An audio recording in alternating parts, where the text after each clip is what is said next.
I'm Liz Hingley. I've just completed a project with Multistory called Homemade in Smethwick. I knew Smethwick not at all. I think I'd driven through Smethwick once before. So I was most excited initially by the houses and how people were making home and adapting the spaces of the terraced houses today in Smethwick. And then it all seemed to be a hub around the kitchens, particularly in all the houses. That was one thing that was consistent in all the homes that I was welcomed into. And just walking through the streets in Smethwick, it was like walking through worlds, through sense worlds. You know, you'd just go a few steps and you'd be in another place of sensory smells. It would be a curry in one step, and then 2 doors down it would be the making of Romanian bread. And so it was these smells that sort of drew me in behind the doors to meet people. There was one turning point when really the thread of food became important and significant to carry on in the project. I was realizing that a number of people didn't have always the resources that they wanted to adapt the homes in the ways that they would like to decorate, or even enough resources for a proper table for a large family who was living in a terraced house. And there's one photograph that I took of an Afghani family, and the whole of their front room was empty. And there's about 8 of them, and they had 3 chairs.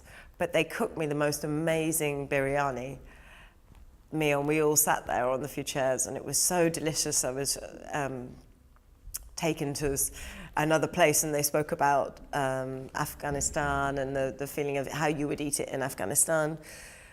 And then the father told me that he'd come over for 7 years before, and he came before his family, and he was here for 2 years, and he only knew how to cook this one recipe, so he ate it every day for 2 years before his wife and the rest of the kids arrived.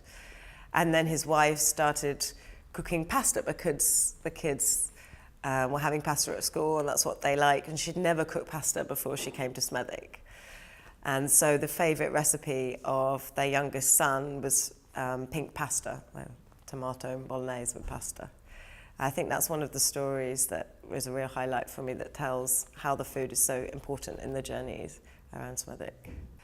So although food is very significant and important to the project and to the book, I didn't want it to be a cookbook, and it's not a cookbook. I wanted food to be the thread, as that's how it had sort of unrolled in the project. Although these aren't recipes particularly to follow or to make, and some of them are actually written in different languages. But it's the story with them, the quote that goes with the recipe and the photograph. So it's a whole sort of package, really. So people are able to tell their stories through all these different elements within the book. Home has been a consistent theme in my work, not something that I'd ever planned. I've only recognised recently that suddenly home has been in every one of my projects, and that idea of making home and how people adapt space. And food had never been one of those important elements in my previous project, but seemed so significant in the making of home in Smethwick. We all have this natural human craving to create home and a sense of home and place and somewhere to share with other people. Every portrait in the book is taken in the front room of the terraced house, and for a number of reasons. Firstly, I wanted consistency between every picture, so that you can see how people have adapted so radically differently this same little space. Also, practically for light, because terrace houses are pretty dark, and to have that front room, you can have the biggest light coming through the window. So that was important because every image is shot with natural light. This project has been quite transformative, really, in my working style and what kind of projects I would like to work on and ways of working in the future. I've been enabled to have an incredible team to work with Multistory, with people on the ground and in the background and at all levels. And it's made me want to work more as a team in the future. Normally, photographers do tend to work quite solo, and that can get quite lonely.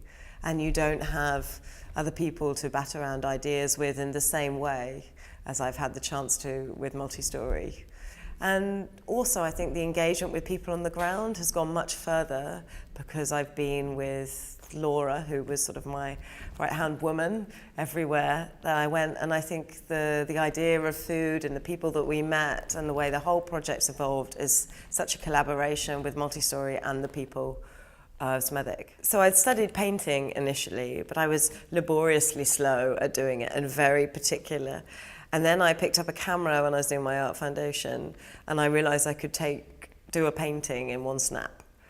And that really led me to taking out the camera to many different places and realizing that with my camera as my right-hand man, I could go and travel the streets feeling completely comfortable and confident that I had a reason and a meaning to be there.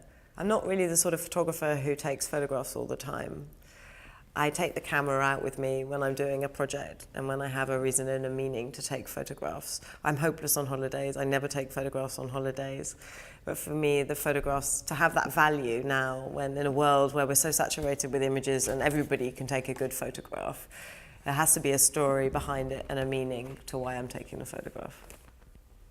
So thinking about budding photographers, I guess I would say that think about the particular career you would like to carve out, and there's no one way of being a photographer, and the environment's changing all the time and the economic situation and how photography is being used. So now we're so saturated by images, and it's not just about taking a good photograph, it's really about the story and the meaning, and we'll always need that, people who can see that and build a good story with their images.